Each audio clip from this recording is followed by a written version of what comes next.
Hi there.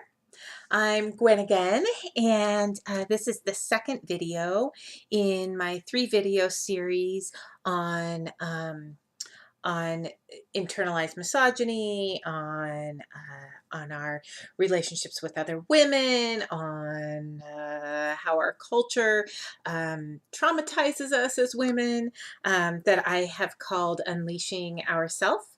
And the first video that I sent out last week was specifically about mother-daughter relationships. And this week I am talking about our relationships with other women beyond our mothers and beyond our daughters, and how culture impacts that. So I don't think it's a secret that our culture very much wants us isolated from other women. It wants us looking at other women as competition, competition for all the resources, be those partners, be those resources food and shelter, be those resources particular jobs, be those resources prestige, right? All of these things. There's only enough nannies in the world. There's only enough good jobs. There's only blah, blah, blah, blah, blah, blah, blah. There's only enough men. Um, this has been going on for a long time, right? This is not new to our generation. This is not new to our mother's generation. This has been going on for thousands of years, the pitting women against each other, or trying to pit women against each other.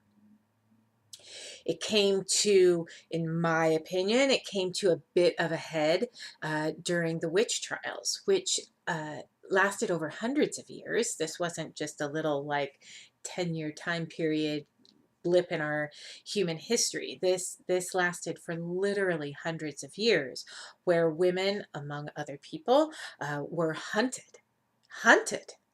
and murdered, tortured. Property was stolen from us.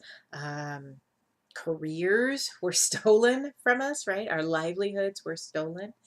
Um, and in order for each of us individually to survive, we had to turn in someone else, right? So in order to keep ourselves and our daughters safe, we turned in our neighbor, or we turned in our sister, our literal sister, our actual bloodline sister, or we turned in our figurative sister, right?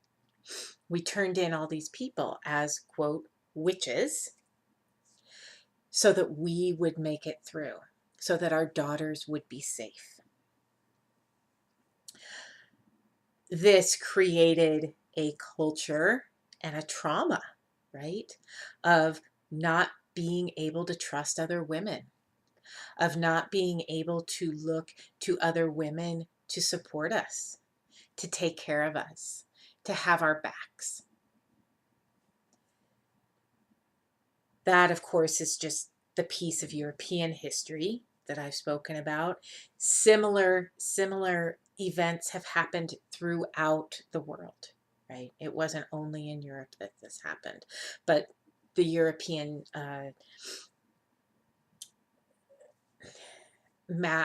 genocide isn't the right word, but mass murder of of women over centuries is pretty well known, and it's the most documented that I know of to date. If you know of others, please let me know, because I'm all about reading about the mass genocide of women. So in all cultures, but this is part of our psyche, right? This is something that lives in our actual DNA, that we cannot, our lives and our children's lives depend on us not trusting other women. The other part of that entire phenomena of the witch trials, quote, witch trials, was that we needed to depend on the mercy of men, of males. It was up to them to keep us safe or not. It was up to them to defend us or not. It was up to them to decide if we were worthy of living or not. And so, right, we turned away from our sisterhood and we turned to the men to keep us and our children safe. So not only are we betraying other women by turning them in to the authorities so that we can survive, so that our children can survive, we're also completely turning our backs on them and not looking to them for support and looking to the men to protect us. And in that, of course, patriarchy really took hold. It had been coming along for a long time prior to that, but it really took hold. And we really became property then. Again, this is European history that I'm talking about. And again, this is, I've seen bits and pieces of this throughout the world. So it's not unique to European history.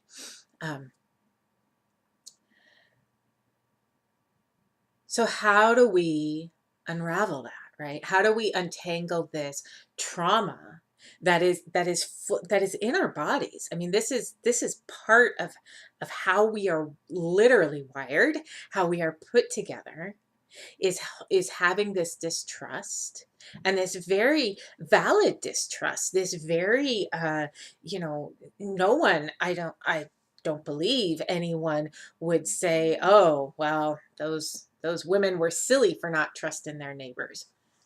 Their neighbors were going to have them killed, right? Or their children killed. So it was very much a time of hysteria, and I kind of hate that word, but it was a time of really highly affected nervous systems, right? Everyone was on high alert, high anxiety, literally trying to survive, trying to make sure our offspring survived, to be able to live another day. And not only are we living in a world where we're being hunted, right? But we are also literally witnessing, watching with our eyes, other women being murdered and tortured in front of us, which is also traumatizing, right? And really drives the point home that we don't want to be her, right? We don't want to be there. We don't want our daughters to be there. And we need to do everything we can to not be in that position, which means putting someone else in that position. So we have multiple traumas, right? We have multiple traumas living within us from hundreds of years ago, traumas that went on for hundreds of years, people witnessing their mothers being murdered and tortured in front of them, watching their sisters being murdered and tortured in front of them. Excuse me. Watching women being literally disemboweled in front of them, right? This was not like, I don't know if there's such a thing as a tame or clean torture, but it was, it was messy. It was pretty gross. And people witness this, and that affects us, right? That has impact on our psyches, has impact on our bodies. It has impact. Hearing those screams, right? Hearing the gurgling, not to get too terribly graphic, right? Watching people die at the hands of another person. This impacts us, and it tears us apart, and it tore us apart then, and it is keeping us apart because it still lives within us. In the essay that goes with this video, I wrote a little bit about mean girl culture, right? This mean girl phenomena that I somehow missed in middle school, and I don't know how or why, but I did. It wasn't my personal experience, and honestly, I could have just been totally oblivious to what was going on. True story. But there is a phenomena in young girls. I've heard tale of it happening, first grade, kindergarten, preschool, where a little gaggle of girls gets together and they decide that that other girl, she doesn't fit in. She's not one of us.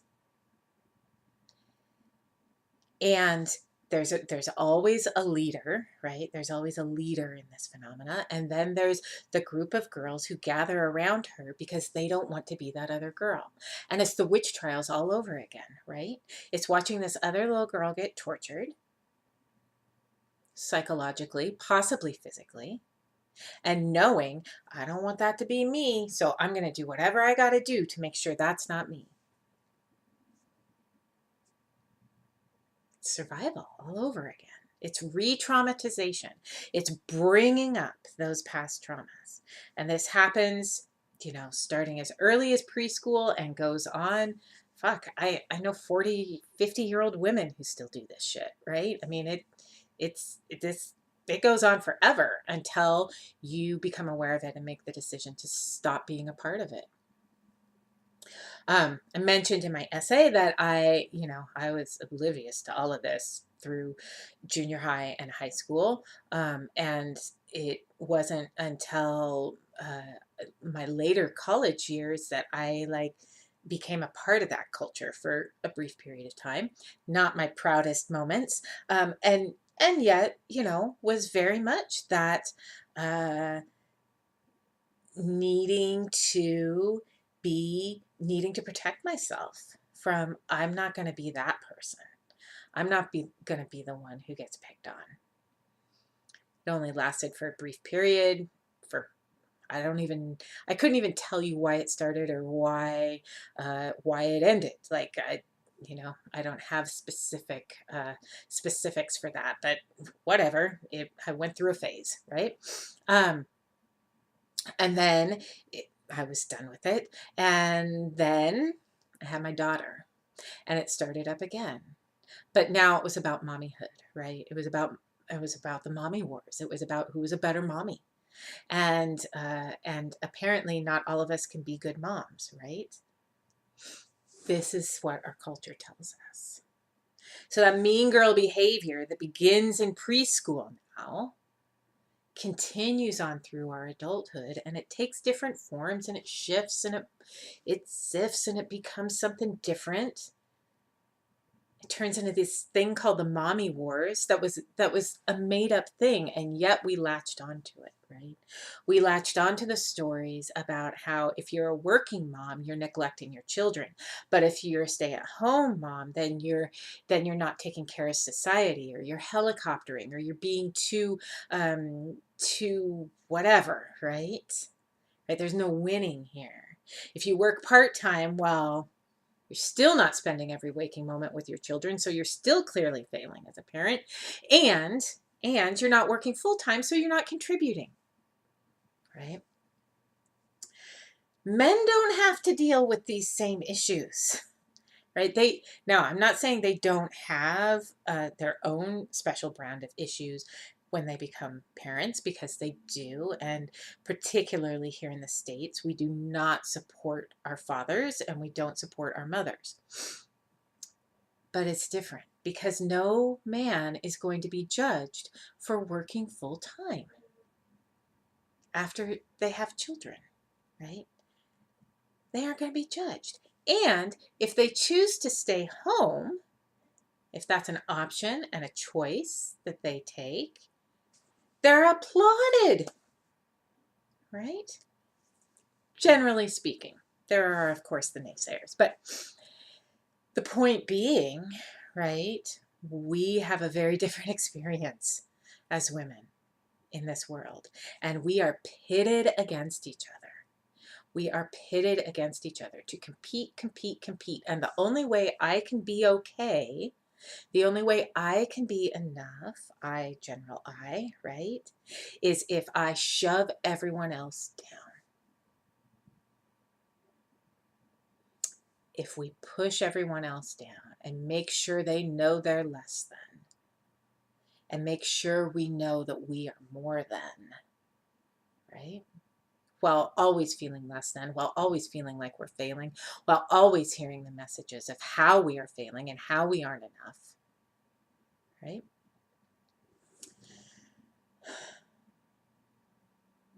And it isolates us. It isolates us. We have this generations old traumas that are sitting in us, right? Then we have all this mean girl bullshit that we're raised with, right? Then we have the mommy wars. And it's no fucking wonder that we're sitting here feeling like, where's my people? Where's my community? Where's my sisterhood? We lost them generations ago. Generations ago. And, right, and it can be undone, right? This is all part of the way we interact with our mothers and our daughters too, right? This is all part of that same rat's nest, that same intricate, tightly woven web, right? As we start picking apart these different things, as we start recognizing, you know what? None of the women are supported as mothers in this world. Women are not supported. Mothers are not supported. And if you choose to not become a mother, well, there's something wrong with you there too, right? Right? There's no winning here. There's no winning. Winning. So we're alone. We don't have our sisterhood. We have all these traumas living within us that impact and feed and inform the way we look at other women. And we're alone. And we're alone. And we're scared. And we're and we're sad, right? And we're anxious. And we're all the things.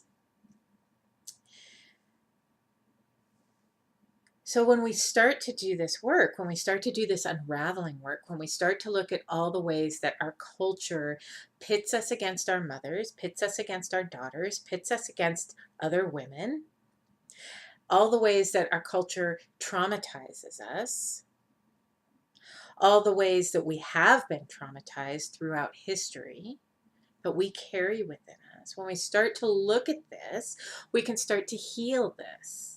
Right? We can start to say, no more. We can start to say, not on my watch. We can start to say, you know what? I'm not looking at other women as competition anymore. I'm looking at them as my comrades. It's a slow journey. It's a fast journey, right? It's an individual journey. It's fits and starts, right? And slowly it all begins to unravel. And we find ourselves in a place where I am now, where I truly, I don't look at other women as competition. I really, truly, as let me think about this for a few seconds. Yeah, I honestly don't know the last time that I really judged another woman harshly, right? Uh, I certainly see how many women are struggling. I certainly see how we, all of us, lack support, and some are lacking in support even more than others. I certainly see the ways that our culture pushes us down and has us struggling for air. I see all of that. But I don't feel like in order for me to get air, I have to push another woman down anymore. Right? That's not where I am. That doesn't mean I won't ever be there again. It doesn't mean something won't be triggered. It doesn't mean any of that. It means that's not where I am today. And because of that, I have some really amazing friendships. I have really amazing friendships. Some of the women who are in my close, my close friends are people who I only get to see like once a year, once every 6 months, who I only get to talk to every few weeks, if that often. Some of them I text with every day, right? It's all varied. And we all feel, or I feel with them, and I believe they feel with me, that unconditional support. And that even if I haven't talked to them in a year, I can call them up and say, hey, I need you. I need you right now. And they'll be there in whatever way they can. And this is the building of community, right? This is the building of community. And it's learning to trust each other, and it's learning to trust ourselves, and it's learning to have empathy and compassion. All of those things need to happen in order for our sisterhoods to build again, in order for us to come together and lock arms and tear this shit down, right? Burn it down. That's what we need to do. So that's what we're doing in Unleashing Our Mothers, Unleashing Ourselves. That's part of what we're doing. It's looking at that, looking at the ways that we have been traumatized, looking at the ways we've been torn apart from each other, looking at the ways we've been told that women are less than, women are liars, women can't be trusted, right? Because while we have this history, we also still receive those messages over and over and over and over again. So we have a history that lives in us, right? But then it's just reinforced on the daily, right? By cultural messages. And our preschoolers are picking up on it. Our preschoolers. So, if you'd like to read the essay that goes with this, if you're watching this on YouTube, a link to it is at the bottom. If you're interested in this circle that starts on April 1st, there's also a link to it down there. There's an application process, and I'd love for you to join us. Okay, sending love, and I will send another video next week. Bye.